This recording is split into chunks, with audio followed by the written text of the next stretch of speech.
చెప్తే చాలా ఉన్నాయి. నేను కానీ అవన్నీ కూడా చెప్తే ఈ ప్రభాకర్ రెడ్డి నెల్లూరు జిల్లాలో కాదు కదా రాష్ట్రం వదిలే వెళ్ళిపోతాడు.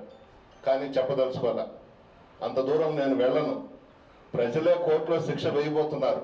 ఈ కోవూరులో కానీ ఆయన నిలబడ్డ 7 నియోజకవర్గాల్లో కానీ ప్రజలే శిక్ష వేస్తారు కోర్టులో అతనికి, జగన్మోహన్ రెడ్డి గారికి చేసినటువంటి అన్యాయానికి.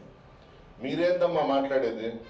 అవినీతి రహిత పాలన చేస్తాం, బొచ్చులో పాలన చేస్తాం, ఏం మాట్లాడుతున్నారు మీరు? ఏ రోజైనా ప్రజల్లోకి వచ్చారా మీరు?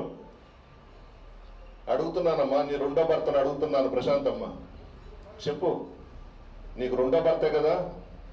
అవినీతి రహిత పాలన చేస్తానంటున్నావు కోవూరులో. ఏం చేస్తావు నువ్వు? సామాన్యులను మీ ఇంట్లోకి రానివ్వగలుగుతారా? ఎస్, 3 గేట్లు దాటిపోవాలి మీ ఇంట్లోకి రావాలంటే, మా అనిల్ చెప్పినట్టు. మీరెక్కడ కలుస్తారు? మీరంతా కోటీశ్వర్లతో స్నేహాలు చేస్తారు, పెద్ద పెద్ద ధనవంతులు కావాలి మీకు, పెద్ద పెద్ద కాంట్రాక్టర్లతో స్నేహాలు మీకు. సామాన్య ప్రజలు వస్తే మీరు అసలు పలకరిస్తారా? చెప్పండి.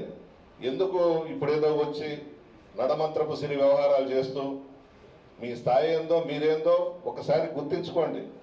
ఇప్పుడేదో డబ్బు వచ్చేసింది, ప్రజలను కొనుక్కోవచ్చు, ప్రజలను కొనేస్తే ఓట్లు ఇచ్చేస్తారు, మనం ఎమ్మెల్యేలు అయిపోతాం, ఎంపీలు అయిపోతాం, కలలు గంటా ఉన్నారు. ప్రజలు రాజకీయ నాయకుల కన్నా తెలియగల వాళ్ళు. ఎప్పుడు ఏ నిర్ణయం తీసుకోవాలో, ఎవరి వల్ల లబ్ధి పొందారో నిజాయితీగా ఉంటారు ప్రజలు, గౌరవం కలిగిన వాళ్ళు ప్రజలు. మీలాగా ఎప్పుడు పడితే అప్పుడు గొడుగులు మార్చడం, డ్రామాలు ఆడడం, నాటకాలు ఆడడం చేత కాదు ప్రజలకి. ఎవరి వల్ల లబ్ధి పొందారు? జగన్మోహన్ రెడ్డి గారి వల్ల లబ్ధి పొందారు.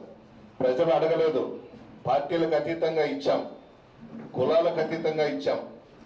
విజయవాడలో బటన్ నొక్కితే నేరుగా లబ్ధిదారులకు అందింది. వాళ్ళందరూ కూడా చాలా బాగున్నారు, ప్రజల్లో బ్రహ్మాండంగా ఉంది. మరలా 120 స్థానాలు మేము రాష్ట్రంలో గెలవబోతా ఉన్నాం.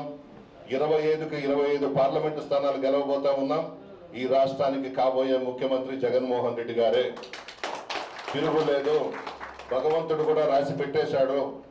ప్రజల ఆశీర్వాదాన్ని ఎవ్వరూ కూడా తుడపలేరు.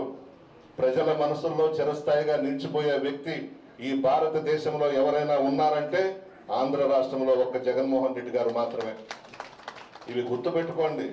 మీ దగ్గర ఏదో డబ్బు ఉందని మండలంలో ఉన్నటువంటి నాయకుల దగ్గరకు పోవడం, నీకు ఒక 1 crore ఇస్తాను, 2 కోట్లు ఇస్తాను, మీరు వచ్చేయండి, 3 కోట్లు ఇస్తాను, వచ్చేయండి, ఈ బేరాలు మొదలు పెట్టారు.